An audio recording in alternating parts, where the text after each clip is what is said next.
Hello everyone, आप सब कैसे हैं? मैं उम्मीद करता हूं कि बहुत अच्छे होंगे और अपनी पढ़ाई को बहुत अच्छे से कर रहे होंगे। मैं Akash Kumar वढ़ाना ICT virtual classroom में आपका बहुत बहुत स्वागत करता हूं मेरे प्यारे बच्चों। जैसा आपको पता है 6th क्लास है और हम लोग आपका देख रहे हैं हमारे अतीत फर्स्ट। जो हमारी बुक है हिस्ट्री की, उसको हम लोग आपका देख रहे हैं। एक लेक्चर हम लोग आपका पूरा अच्छे से कंप्लीट कर चुके हैं। जो हमारा पहला जो आपका चैप्टर था, आज हम लोग आपका दूसरे चैप्टर की तरफ आपका बढ़ चलेंगे। पहले चैप्टर में अगर कोई भी आपको डाउट हो, कोई भी आपको चीज़ समझ नहीं आई हो, तो बच्चों आप लोग लाइव जुड़कर चैट के माध्यम से आप अपनी क्वेरी को, आप अपने प्रश्न को मुझसे पूछ सकते हैं। कोई भी स्कूल का कोई भी बच्चा। जैसा मैं अभी आपका देख पा रहा हूँ कि कुछ बच्चे क्लास में घूम रहे हैं, तो आप लोग कृपया शांत होकर बैठ जाइए। ठीक है बच्चों? तो अगर कल का जो हमने पढ़ा था, जो चैप्टर नंबर 1 हम लोग आपका पढ़ रहे थे, उसमें अगर कोई आपका डाउट है, कोई क्वेरी है, कोई चीज़ आपको समझ नहीं आई है, तो आप हमसे पूछ सकते हैं। नहीं तो हम चलते हैं सीधा आगे डिजिटल बोर्ड की तरफ। चैप्टर नंबर 2 है हमारा। ध्यान दीजिए, सब लोग बुक ओपन करें। आप लोगों को ध्यान देना है, जो चैप्टर नंबर 2 है आपके सामने है।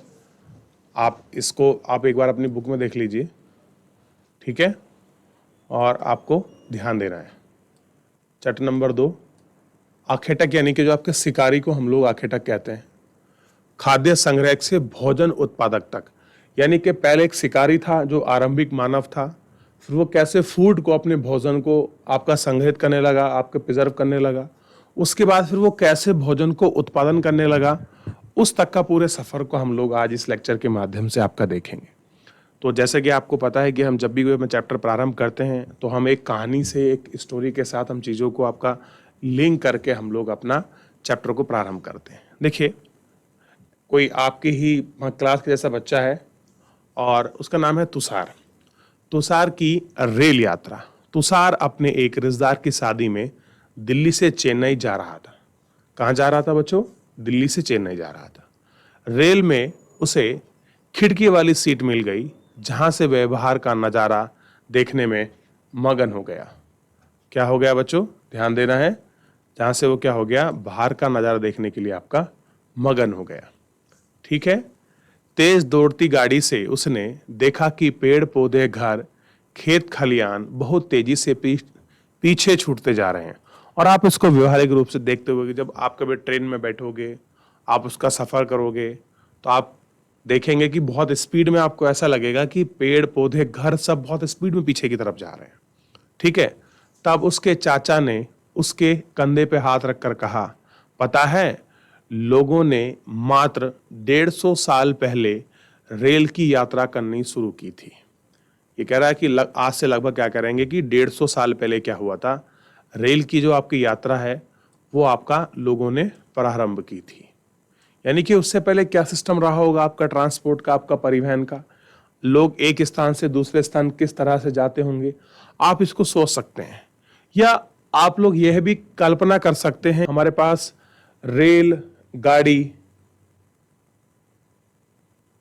बस और जो बाइक, स्कूटी, कार वगैरह अगर ना हो, तो क्या हमारा जो परिवहन का सिस्टम है वो हम किस तरह से वहां पहुंच सकते हैं, या कैसे हम एक स्थान से दूसरे स्थान जा सकते हैं।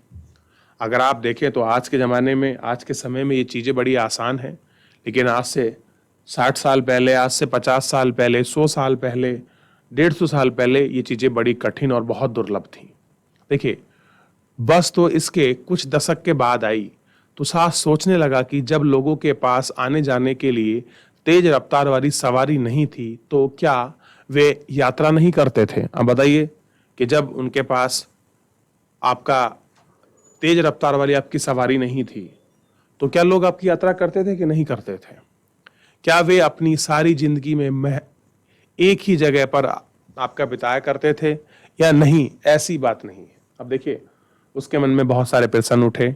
उन सारे प्रश्नों का जवाब हम लोग चैप्टर को पढ़ते पढ़ते हम लोग देंगे। और हमारा चैप्टर वही है, आरंभिक मानव, यानी कि मानव के उद्विकास का जो प्रारंभिक समय है, उस प्रारंभिक समय में आदि मानव ने कैसे एक स्थान से दूसरे स्थान पर शिफ्ट हुआ, कैसे वो गया है, उस पूरे दौर को हम लोग आपका इस लेक्चर के माध्यम से समझने का प्रयास करेंगे। अब देखिए, चैप्टर का जो मेन कोर्स है वो आपका शुरू हो रहा है। मेन कंटेंट आप लोग ध्यान दीजिए। आरंभिक मानव, आखिर वे इधर उधर क्यों घूमते थे। सबसे पहले बात चल रही जो आदि मानव था, उस आदि मानव की हम लोग बोल रहे हैं आरंभिक मानव, इनिशियल जो आपका ह्यूमन था। ठीक है, तो वो कह रहे हैं कि वो एक दाएं बाएं क्यों घूमते होंगे, आपके इधर से उधर क्यों घूम रहे होंगे। उसका कारण हम लोग आपका जानेंगे। देखिए, हम उन लोगों के बारे में जानते हैं जो इस उपमहाद्वीप में 20 लाख साल पहले से रह रहे हैं। देखिए, जो हमारा पूरा क्षेत्र है, जो हमारा भारत देश है, उसके जो पास पड़ोस के आपका जो सारे क्षेत्र हैं, उसमें अगर हम लोगों के रहने की अगर हम लोग बात करें तो ये जो हिस्ट्री है वो 20 लाख साल पहली है। एक बहुत बड़ा नंबर है। आज हम उन्हें आखेटा खाद्य संग्रह के नाम से जानते हैं। कह रहे कि जो आज से लोग 20 लाख साल पहले रह रहे थे, उनको हम क्या कहते हैं कि शिकारी थे और अपना खाद्य संग्रहक लोग थे। ध्यान दीजिए, क्या जानते हैं उनको, आखेटक और खाद्य संग्रह के नाम से जानते हैं। भोजन का इंतजाम करने की विधि के आधार पर उन्हें इस नाम से पुकारा जाता है कि वो अपने भोजन का कैसे इंतजाम करते थे। इंतजाम का मतलब व्यवस्था करना, कैसे उसका प्लान करते थे। उसी के अनुसार हम लोग क्या बोलते हैं इसको कि ये क्या है, आपके आखेटक है। क्लियर है, क्या है, आपके आखेटक है। देखिए, आमतौर पर खाने के लिए वे जंगली जानवरों का शिकार करते थे। आमतौर का मतलब है कि ये सबसे जनरल बात थी, सबसे सामान्य बात थी कि उनके भोजन का जो पार्ट था वो क्या था कि वो जानवरों का शिकार करेंगे और उस जानवरों को शिकार को ही क्या करेंगे, अपना भोजन बनाएंगे। जानवर कौन से बच्चे हो, वो भी जंगली जानवर। ठीक, मछलियां और चिड़िया पकड़ते थे। फल मूल दाने पौधे पत्तियां अंडे इकट्ठे किया करते थे।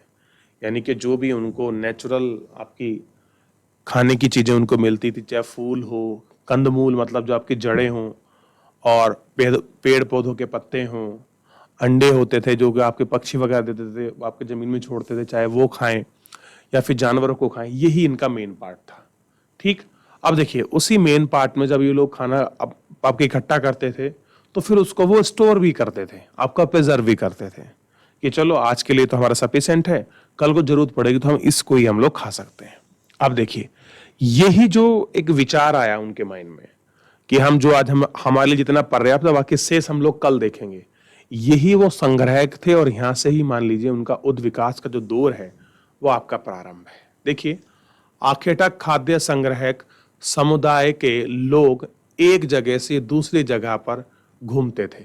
अब देखिए क्यों घूम रहे हैं कि जो शिकारी हैं वो अपने भोजन के लिए वो पूरा समुदाय क्या करता था, एक जगह से आपकी दूसरी जगह पर घूमते थे। ऐसा करने के कई कारण थे और कह रहे कि ऐसे बहुत सारे कारण थे। आइए उन आपको रीजन को देखते हैं कि वो क्यों घूम रहे थे एक जगह से दूसरी जगह, आपका अपने शिकार के लिए, अपने भोजन को प्रिजर्व करने के लिए। तो उसमें भी कई सारे फैक्टर थे, कई सारे कारक थे जो वो घूम रहे थे। आइए उन कारकों पर विचार करेंगे। अब देखिए, इसमें लिखा है पहला कारक, यानी कारक मतलब पहला कारण, वो फैक्टर जो रहा यह है कि अगर वे एक ही जगह पर ज्यादा दिनों तक रहेंगे तो आसपास के पौधों, फलों और जानवरों को खाकर समाप्त कर देंगे। अब देखिए, तुम्हारे पास खाने की दूसरी चीज नहीं है। अगर वो एक ही जंगल के एक ही सीमित दायरे में रहेंगे, उससे बाहर नहीं निकलेंगे, तो वहां के जितने भी पेड़ पौधे, फल फूल, जानवर, उनको खा के समाप्त कर देंगे। और तो वो संपदा कोई 1 महीना, 2 महीने, 3 दिन या साल, 1 वर्ष आपके चल सकती है, लेकिन वो लाइफ टाइम के लिए 10-20 साल के लिए पर्याप्त तो नहीं हो सकती। तो उन्हें क्या करना पड़ेगा, उन्हें एक स्थान से दूसरे स्थान शिफ्ट होना पड़ेगा। अब कह रहे हैं कि देखिए कि वो एक ही जगह पर ज्यादा दिनों तक नहीं रह सकते क्योंकि आसपास के पेड़ पौधे, फल, जानवरों को खाकर समाप्त कर देते थे। इसलिए भोजन की तलाश में, ध्यान दीजिए, इसलिए भोजन की तलाश में उन्हें दूसरी जगहों पर जाना पड़ता था। क्यों जा रहे हैं, भोजन की खोज के लिए उन्हें एक स्थान से दूसरे स्थान, यानी कि जिस स्थान पे वो रह रहे हैं अन्य स्थान पर उन्हें खाने की खोज में जाना पड़ता था। दूसरा कारण यह है कि जानवर अपने शिकार के लिए या फिर हिरण और मवेशी अपना चारा ढूंढने के लिए एक जगह से दूसरी जगह जाया करते थे।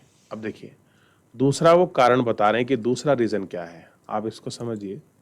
दूसरे रीजन को आपको चीजें समझ आएंगी कि दूसरा कारण ये है इसी में बच्चों कि जानवर अपने शिकार के लिए, कह रहे जो जानवर है अपने शिकार के लिए, या फिर हिरण और मवेशी अपना चारा ढूंढने के लिए। किसके लिए? जो मवेशी हैं वो अपना चारा ढूंढेंगे, जो छोटे जो आपके बड़े जानवर हैं वो अपना शिकार ढूंढने के लिए क्या करते थे, एक स्थान से दूसरे स्थान जाया करते थे। इसलिए इन जानवरों का शिकार करने वाले लोग भी इनके पीछे पीछे जाते थे। यानी कि हमको बिल्कुल सिंपल क्लियर हो गया कि आरंभिक मानव एक स्थान से दूसरे स्थान क्यों जाता था। जैसे अगर आप लोग देखें यहाँ कि यहाँ जो ये बच्चा है वो आपका तुषार, ये कहाँ जा रहा है? दिल्ली से चेन्नई। किस पर्पस से जा रहा है? एक को रिलेटिव है उसकी शादी में जा रहा है। ठीक उसी प्रकार अगर आप यहाँ देखोगे तो जो आरंभिक मानव है वो एक स्थान से दूसरे स्थान क्यों जा रहा है? अपने भोजन की तलाश में जा रहा है। क्यों जा रहा है? क्योंकि उसको क्या चाहिए? अपना भोजन चाहिए, इसकी तलाश है, वो एक जगह से दूसरे जगह आपका शिफ्ट हो रहा है। तीसरा कारण इसमें देखिए, अगर आप लोग देखेंगे तो जो इसका तीसरा रीजन है वो आपको समझ जाएगा। यह है कि पेड़ों और पौधों में फल फूल अलग अलग मौसम में आते हैं। अब कह रहे हैं कि ऐसा नहीं है कि सेब आपका वर्ष भर लगता है, किन्नू आपका वर्ष भर लगता है। आज की तारीख में तो हो सकता है कि वो पूरे 12 महीने भी लग जाएं, लेकिन अगर हम लोग नेचुरल तरीके से उगाएं बिल्कुल, तो जो भी आपका चाहे फल हो या फूल हो, उसकी एक सीजनल यानी कि मौसमी खेती होती है बच्चों। क्लियर है? जैसे चाहे गेहूं उगाना है, धान उगाना है, गन्ना उगाना है, मंडुवा उगाना है, हमें दालें उगानी है, उनके लिए क्या है, आपका प्रॉपर मौसम सीजन चाहिए उनके लिए, क्योंकि वैसा टेम्परेचर, वैसा क्लाइमेट, वो सब चीजें एक पैसिफिक मौसम में ही होती हैं। इसलिए लोग उनकी तलाश में उपयुक्त मौसम के अनुसार अन्य इलाकों में घूमते होंगे। मान लीजिए अगर कोई आपका हिमालय क्षेत्र में रहता है जहां पर महान हिमालय है, तो उसके लिए वहां सर्दियों में तो उसे कुछ नहीं मिलेगा, क्योंकि आपकी बर्फ पड़ेगी, वहां सब कुछ ढक जाएगा, तो उसे वहां कुछ नहीं मिलेगा। हाँ, मई जून और जुलाई के महीने में उसको बहुत कुछ मिल सकता है वहां। क्लियर है? शायद वहां उसको जानवर मिल जाए, जो जानवर ऊपर से नीचे की तरफ शिफ्ट हो गए तो वापस वहां पहुंच जाए। जो आपके पशु हैं जैसे कि हिरण जैसे, गाय वगैरह, वो उनके चारे के लिए पर्याप्त आपकी मुलायम घास, आपकी मखमली घास वहां हो जाए। ठीक है? तो इस तरह से वो लोग क्या होते थे, मौसम के अनुसार, आपके पेड़ पौधों के फलों के अनुसार वो आपका शिफ्ट होते थे। अब कह रहे हैं कि फोर्थ रीजन और था। कह रहे हैं चौथा कारण क्या था इसमें? चौथा कारण और था, यह है कि पानी के बिना किसी भी प्राणी या पेड़ पौधे का जीवन रहना संभव नहीं है। यानी कि चौथा सबसे बड़ा फैक्टर था, पानी के बिना आदमी जीवित या आपका किसी का जीवन आपका संभव नहीं होता। पानी झील, झरने और नदियों में ही मिलता है। कह रहे हैं कि जितने भी आपके जो आपका पानी होता कहाँ मिलता है? झीलों में मिलेगा, झरनों में मिलेगा। ठीक? यदि कई नदियां और झीलें का पानी कभी कभी नहीं सूखता और कुछ झीलों नदियों का पानी बारिश के बाद ही मिल पाता है। कह रहे कि बहुत से नदियां और झील तो ऐसी हैं जिनका पानी कभी नहीं सूखेगा, लेकिन कुछ ऐसी भी हैं जो केवल क्या मिलता है, बारिश में ही उनका पानी आपका प्रिजर्व होता है और कुछ समय के लिए ही मिलता है। इसलिए ऐसी झील और नदियों के किनारे बसे लोग को सूखे के मौसम में पानी की तलाश में इधर उधर जाना पड़ता है। यानी कि चौथा कारण क्या हो गया कि लोगों को पानी की तलाश में क्या करना पड़ेगा, एक स्थान से दूसरे स्थान आपको जाना पड़ेगा। अब मुझे एक चीज बताइए, जो मैंने पहला चैप्टर आपको पढ़ाया था, क्लियर है? तो पहले चैप्टर में मैंने आपको क्या किया था, बहुत सारी चीजें मैंने आपको दिखाई थी और बहुत सारी चीजें मैंने आपको समझाने का प्रयास किया था। क्लियर है? वो प्रयास क्या था आप समझिए।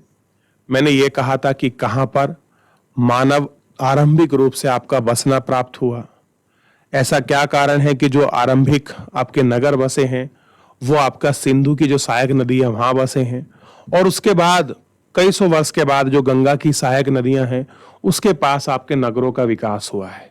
क्यों हुआ है? क्योंकि पानी की पर्याप्त उपलब्ध मात्रा वहां उनको मिली थी। देखिए, अगर आप नदी के पास में रहेंगे जो आपकी सतत वाहिनी है, सतत वाहिनी का मतलब जो वर्ष भर आपकी जिनमें जल या पानी बहता रहता है, तो लोगों का जो वसाव होगा क्या होगा, ऐसी जगह पर ही होगा। क्योंकि आप देख रहे हैं कि एक टाइम व्यक्ति भोजन के बिना तो रह सकता है लेकिन पानी के बिना नहीं रह सकता एक दिन। तो इसलिए लोगों की पहली प्रेफरेंस यानी कि जो पहली उनकी प्राथमिकता थी क्या थी कि हमको ऐसे क्षेत्र में बसना है कि जहां पर क्या हो, पानी की कमी ना हो। तो इस तरह से वो लोग बसे हुए थे और यही कारण था ये सारी चीजें उसमें बहुत अच्छी। ठीक है, आइए आपका देखिए। ठीक, अब थोड़ा सा आपको ध्यान देना है कि अभी जितना हम लोग पढ़े हैं इसमें अगर कोई भी चीज ऐसी है जो आपको समझ नहीं आई है या कोई आपको प्रॉब्लम कर रहा है कि सर ये वाला जो पॉइंट है मेरे को समझ नहीं आया है, ये कारण या रीजन, तो बच्चों आप मुझसे पूछ सकते हैं और जो भी अपना डाउट है, प्रश्न है, आप उसको बता सकते हैं। कोई भी स्कूल का कोई भी बच्चा, अगर आपका कोई भी डाउट बनता है, कोई भी प्रश्न है, आप बेहिचक पूछिए। और अगर आप क्लास को बहुत अच्छे से देखते रहेंगे और आप, जैसे मैं हाईलाइट करता हूं चीज़ों को हाईलाइटर से, ये तो आपका डिजिटल है, तो आप लोग आप पेन या पेंसिल के माध्यम से या फिर हाईलाइटर के माध्यम से आप लोग उसको हाइड कर सकते हैं, ताकि जब भी आप चैप्टर को रिवीजन करें तो चैप्टर का जो मेन की पॉइंट्स हैं वो आपको याद रहे। जैसे मैंने कि यहाँ किया हुआ है कि अभी हमने फोर्थ रीजन देखा, चौथा कारण, चौथे कारण में क्या था, पानी। पानी क्यों था, जीवित रहने के लिए। क्लियर है। फिर कहा कि पानी की तलाश में लोग क्या करते थे, इधर से उधर जाते होंगे। तो चौथा कारण हमको ये पता लग गया।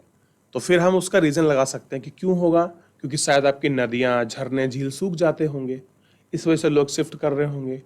क्या सारे सूख जाते होंगे, नहीं, कुछ सूखते होंगे। तो इस तरह से अगर आप लोग हाईलाइट कर लोगे, मेरे हिसाब से, देखिए जरूरी नहीं है कि आप लोग करें, आप लोग लिख भी सकते हैं, तो आप मुझे आराम से बता सकते हैं और समझा सकते हैं कि सर इस तरह से है। तो आप लोग इस तरह से करेंगे तो आपका जो है रिवीजन का वर्क भी आसान हो जाएगा और चीज़ों का जो आपका जुड़ाव है वो भी बड़ा सही हो जाएगा, क्योंकि चीज़ें आपको याद रहेंगी। बच्चों क्लियर है, इससे आगे बढ़ें, देखते हैं अगर कोई डाउट नहीं है तो थोड़ा सा इसको देखते हैं। आरंभिक मानव के बारे में जानकारी कैसे मिलती है, कह रहे जो इनिशियल आपका ह्यूमन था उसके बारे में हमको जानकारी कैसे मिलती है। अब कितना अच्छा पॉइंट है कि हम कैसे पता करें कि आरंभिक मानव था, वो क्या करता था, क्या नहीं करता था। पहले चैप्टर में भी आपको बहुत कुछ मिला और इसमें देखिए, पुरातात्विक विदों को कुछ ऐसी वस्तुएं मिली हैं जिनका निर्माण और उपयोग आखिर तक खाद्य संग्रह किया करते थे। कह रहे जो मैंने आपको बताया था, जो हमारा एक आर्कियोलॉजिकल डिपार्टमेंट होता है, पुरातात्विक जो विभाग है, वो क्या करता है कि हम लोग उन पुरानी चीज़ों को क्या करते हैं, एनालिसिस करते हैं, उन पर रिसर्च करते हैं और उनको रिसर्च करने के बाद हम चीज़ों को आपका देखते हैं कि ये कितने समय पुरानी है और इनका प्रयोग क्यों आपका किया गया होगा और किस धातु की बने हैं, किस तरह से प्रयोग में आपका लाई जाती होंगी, इस तरह की चीज़ें होती थी। यह संभव है कि लोगों ने अपने काम के लिए पत्थरों, लकड़ियों और औजारों के हथियार बनाए हों। कह रहे अगर उनको अपने काम के लिए जो आपकी जरूरत थी किसी भी औजार की, वो लकड़ी के भी हो सकते थे, आपके पत्थर के भी हो सकते थे और हड्डियों के भी हो सकते थे। इसमें से पत्थरों के औजार आज भी बचे हैं। कह रहे हैं कि बहुत सारे ऐसे औजार हैं जो आप देखेंगे वो आज भी बचे हुए हैं, किसके, पत्थर के। देखिए लकड़ी तो आपकी गल जाएगी, हड्डी का भी एक टाइम पीरियड है, भले ही उसमें फास्फोरस और कैल्शियम की मात्रा अधिक हो, लेकिन एक पार्टिकुलर समय पर क्या हो जाती है, वो भी आपका डिसॉल्व हो जाती है। जबकि पत्थर जो है आपका बहुत लंबे समय तक आपका बचा रहता है। आगे देखिए, इसमें से कुछ औजारों का उपयोग फल फूल काटने, हड्डियों और मांस को काटने तथा पेड़ों की छाल और जानवरों की खाल उतारने के लिए किया जाता था। कह रहे जो ये लोग औजार बना रहे थे, औजार में भी किसका आपको ध्यान रखना है, तो हम लोग पत्थरों की बात कर रहे थे, तो या तो फूल फलों को काटने के लिए, हड्डी या फिर जो आपके मांस है उसको काटने के लिए ये लोग प्रयोग करते थे। क्लियर है। या फिर जानवरों की जो खाल उतारना है, पेड़ों की छाल उतारना है, उसके लिए। कुछ के साथ हड्डियों या लकड़ियों के मुट्ठे लगाकर भाले और बाण जैसे हथियार बनाए जाते थे। अब कह रहा है किसी के साथ लकड़ी को ऐड कर लिया, उस लकड़ी के मुट्ठे होते थे और उनके साथ ऐड करके ये लोग क्या बनाते थे, अपना हथियार बनाते थे, यानी कि औजार बनाते थे। ठीक, कुछ औजारों से लकड़ियां काटी जाती थी। लकड़ियों का उपयोग ईंधन के साथ साथ झोपड़ी और औजार बनाने के लिए किया जाता था। यानी कि जो लकड़ी है वो किस पर्पज में यूज हो रही है, एक तो औजार बनाने के लिए हो रही है, ईंधन के रूप में प्रयोग हो रही है, झोपड़ी बनाने के लिए हो रही है। ठीक है, तो एक चीज का वो लोग कई तरह से आपका मल्टीपल जो यूज हम कह सकते हैं वो मल्टीपल आपका यूज कर रहे हैं। तो बच्चों इतना आपने देखा, यहां तक किसी को कोई प्रॉब्लम है, कोई चीज समझ नहीं आई है? क्लियर है बच्चों? आगे बढ़े। ठीक है, ध्यान दीजिए। देखिए ये कुछ ऐसी आपकी चित्र है जिनको आप देख सकते हैं। पत्थर के औजार का उपयोग बाएं, इंसान के खाने योग्य जड़ों को खोदने के लिए। कह रही ये आपका पत्थर है, इस तरह का पत्थर देखिए आपका दिखाया गया है। इस पत्थर का प्रयोग क्या हो रहा है, ये पेड़ है, इस पेड़ की जड़ खोदने के लिए इसका प्रयोग कर रहे हैं। ठीक है, दाएं ओर जानवरों की खाल से वस्त्रों को सिलने के लिए आप पत्थर का प्रयोग क्या कर रहे हैं कि जानवर की खाल ली है और इस कील नुमा से जो छेद कर कर उनको पहनने का, उनको आपकी सिलाई है वो सिलाई करने का तरीका खोज रहे हैं। क्योंकि लेदर में आपकी लकड़ी जो है आपका टूट जाती है, तो पत्थर क्या है वो आसानी से या फिर कह सकते हैं कि जल्दी से नहीं टूटता और उसमें एक नेचुरल जो धार होती है वो मिलती है, जिसके कारण वो सिलाई उससे कर सकते हो। इतना आप लोगों ने देख लिया, तो अगर इसमें कोई प्रॉब्लम है तो पूछिए, कोई डाउट आपको आ रहा हो, कोई चीज आपको समझ नहीं आ रही हो तो भी आप मुझसे पूछ सकते हैं। अगला इसमें देखिएगा बच्चों, थोड़ा सा रहने की जगह का निर्धारण करना, थोड़ा सा इसको देखते हैं और हमको मानचित्र देखने का मौका मिलेगा। पहले चैप्टर में हम लोगों ने देखा था, तो इस मानचित्र को भी देखिए, फिर आपको ज्योग्राफी में और अच्छे से आपको मानचित्र देखने का मौका मिलेगा और बहुत बढ़िया है। जो देखिए मानचित्र 2 को देखो, लाल त्रिकोण वाले स्थान वे पूरा स्थल हैं जहां पर आखेटक खाद्य संग्रह के होने के जो एविडेंस मिलते हैं। इसके अलावा भी कुछ और कई स्थानों पर जो आखेटक खाद्य संग्रहक रहते थे। मानचित्र में सिर्फ कुछ गिने चुने स्थान ही परिचित, कई पुरा स्थल नदियों और झीलों के किनारे पाए गए हैं। कह रहे बहुत सारे ऐसे स्थल है जो कहाँ मिले हैं हम लोगों को, नदियों और झीलों के किनारे मिले हैं। और मैं आपको पहले चैप्टर में बताया था कि नदियों के पास ही क्या बने हैं, आपके नगर जो हैं उनका विकास हुआ है। आइए आगे देखते हैं। सबसे पहले एक काम करें बच्चों, इस मैप को देखिए, एक एक करके आप लोग बुर्ज़होम को अपने बुक में आप लोग अंडरलाइन करें, मेहरगढ़ को अंडरलाइन करें, भीमबेटका ये एमपी में पड़ता है, इसको देखिए, ये आपकी नर्मदा नदी है। ठीक, महागढ़ को करिए, कोलाडी हावा को करिए, ठीक है, कुरनूल को करिए, अंसी को करिए, आदि चुरलूर को करिए, पेम्बेमपल्ली को करिए, ब्रह्मगिरी को करिए, ये जितने भी शहर हैं कोलकाता वगैरह, दार्जिलिंग हेल्डिंग को करिए। इन सबको एक बार अपनी बुक में आप इनको हाईलाइट करिए, या फिर आप पेन या पेंसिल के माध्यम से बुक में जो मानचित्र दिया गया उसको गोल करिए। कर रहे बच्चों? बहुत अच्छे से, ठीक है, ये भी करिए। देखिए नर्मदा नदी को देखिए और उसके बगल में ही क्या है, भीमबेटका। अभी हम इन सब के विषय में पढ़ेंगे। मैं पहले आपको इसलिए बता रहा हूं ताकि दोबारा अगर आपको ढूंढने का मौका मिलेगा तो आप बिना किसी समय गवाए आप चीजों को सीधा ढूंढ सकते हैं। क्लियर है बच्चों? चलिए थोड़ा इसको देखिए।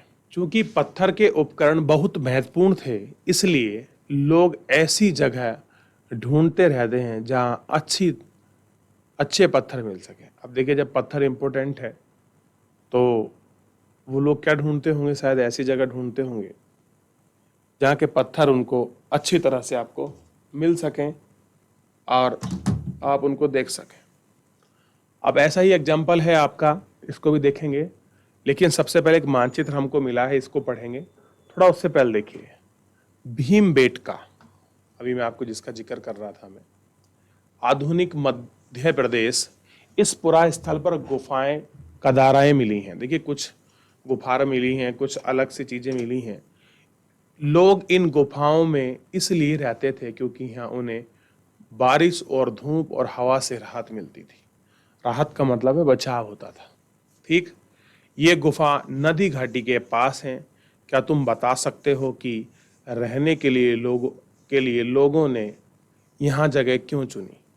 बताइए, ऐसा क्या कारण है कि वो नर्मदा घाटी में रह रहे थे? तो बड़ा आसान कारण है बच्चों। एक वो बारिश से बच सके, धूप से बच सके, हवा जो ठंडी हवा चलती है सर्दी में उनसे बच सके, और दूसरा बात कि यह ऐसी जगह थी जिसके पास में नदी थी, उनको पीने के लिए जो पर्याप्त पानी है वो उनको मिल रहा था। क्लियर है? अब देखिए, ऐसी कुछ गुफा के रूप में ये हमको चीजें मिली हैं। मानचित्र आपके सामने की सर यहाँ कैसे रख सकते हैं? जैसे ये वाली गुफाएं हैं, मैं आपको दूसरा पेन करके दिखाता हूँ कलर से, रेड से। देखिए ये वाली जो जगह है, ये जो कट है स्पेस, ये ऐसा नहीं कि छोटा मोटा है, अच्छा बड़ा होता है। ये कट दिए गए हैं, ये कट हैं, इनमें वो लोग क्या करते थे, अपना रहते थे इन जगहों पर।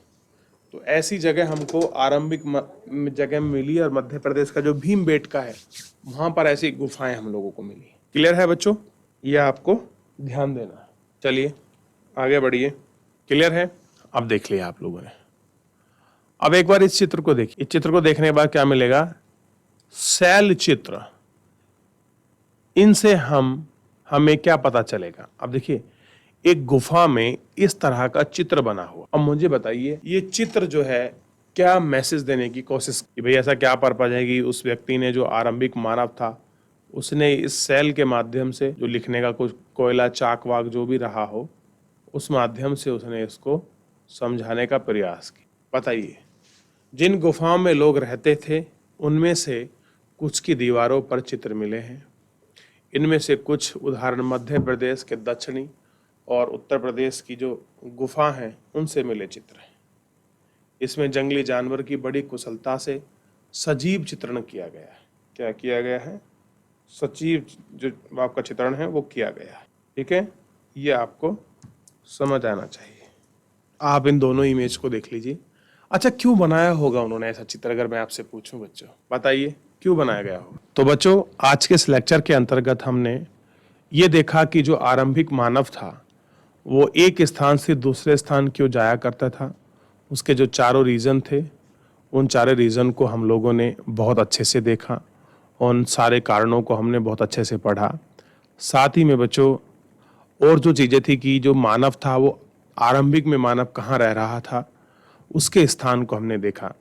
अभी मैंने जो आपको मैप में कुछ स्थान दिखाए हैं, कल को जो हमारा लेक्चर होगा नेक्स्ट अगला, तो उसमें हम लोग क्या करेंगे, उन स्थानों के जो महत्व हैं उसके बारे में पढ़ेंगे। जैसे हमने नर्मदा आपके नदी के पास में ही हमने आपका भीमबेटका जगह को देखा, और मैंने कहा कि आरंभिक मानव क्या हुआ था, आपका भीमबेटका में आपका रहना प्रारंभ किया था और गुफाओं में वो आपका रहता था। तो हमने उन गुफाओं की जो चित्र है, इमेज है, उनको देखा, और उन गुफाओं में जो मैंने आपको अभी चित्र दिखाया था वो चित्र उन गुफाओं पर बना हुआ था। क्लियर है? तो इन सब चीज़ों के विषय में हमने पढ़ा। कल हम इनका एक बार छोटा सा रिवीजन करेंगे, फिर आगे अपने चैप्टर को कंटिन्यू करेंगे। तब तक के लिए अपना ध्यान रखिए, बच्चों स्वस्थ रहिए और अपनी पढ़ाई को बहुत अच्छे से करते रहिए। अगर किसी का कोई भी डाउट बनता है तो कल हम लोग बच्चों आपका लाइव जुड़कर चैट के माध्यम से आपका डाउट लेंगे। तब तक के लिए बहुत बहुत धन्यवाद।